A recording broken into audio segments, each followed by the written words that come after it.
streets of their neighborhood, Angie couldn't take more than a few steps without someone greeting her, waylaying her with jokes, or parrying a jibe.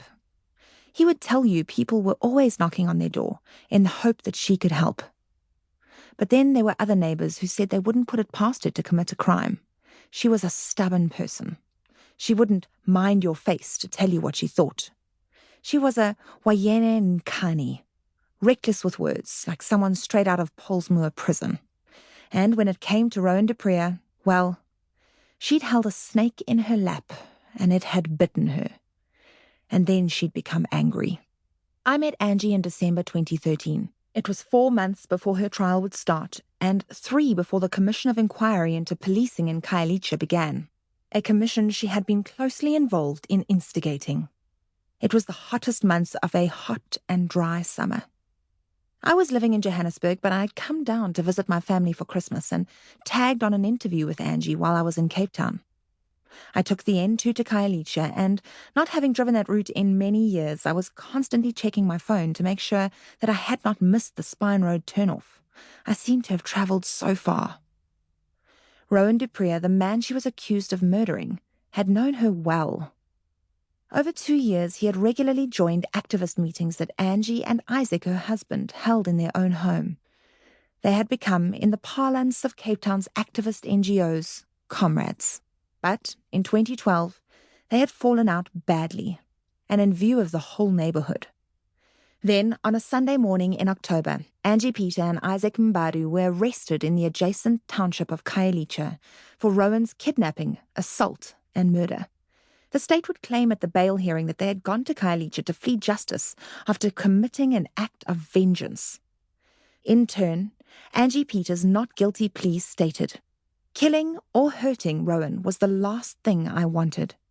The very real probability exists that the charges against me have been fabricated by policemen." I was looking for a story to tell, a stitch that gathered all the dilemmas, contradictions, and conflicts of my society together, which I could then unpick and neatly explain. Angie and I had a mutual friend who had introduced us. They were once comrades, and a few weeks earlier he'd said to me, "I just came back from Cape Town, and the craziest things have been happening to a friend of mine." Angie had been involved in activist work that took the rise of vigilante attacks in the townships of Cape Town as the symptom of systematic problems with the justice system. Problems which could, her organisation argued, be addressed. She was then accused of committing a vigilante murder herself, and arrested and charged by the same system she was trying to reform. At the safe house where Angie and Isaac were living, I felt embarrassed when Angie answered the door. She was made up with rouged cheeks, as if reasonably expecting me to have brought a photographer. But I was not yet sure I even wanted to write about her case. I was wary about wading into something where the lead characters were activists, where the pull to exonerate the good guys would be strong. During that interview, Angie and I talked mostly about her activist work. It was obviously what she was most proud of, and she argued what had led to her arrest.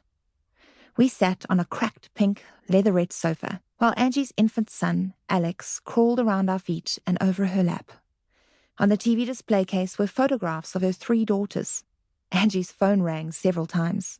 "It's the mother of a thug," she explained. Angie had been taken off the criminal justice work by her NGO, but these mothers still had her number and called her when their sons were in trouble. She used the word thug as if it were a neutral term, the way you'd say someone had brown eyes or green. When it got to Rowan's murder, she could tell me little about the case against her. I pressed. She looked at me confused, almost hurt. She wasn't involved. Her body language said, "How would I know exactly what had happened to him?" Yet she said that at her bail hearing, the state had mentioned something about eyewitnesses to the assault, and some kind of statement that Rowan himself had made. A few months later, in the gallery at Angie's trial, it soon became clear that this wasn't a case where a conviction might turn on a detail remembered falsely, or a false identification of someone who looked vaguely similar to the true culprit, or the biased interpretation of forensic evidence. This was a case where both sides were accusing the other of wholesale fabrication. Someone was lying. In fact, in either scenario, several people were lying, but it was not clear who or what their motives could be. Almost everyone I talked to about the case found one side instantly believable. in lefty liberal... To keep listening to this audiobook, I've left you a link in the description so you can do it, at no cost thanks to Audible's 30-day free trial.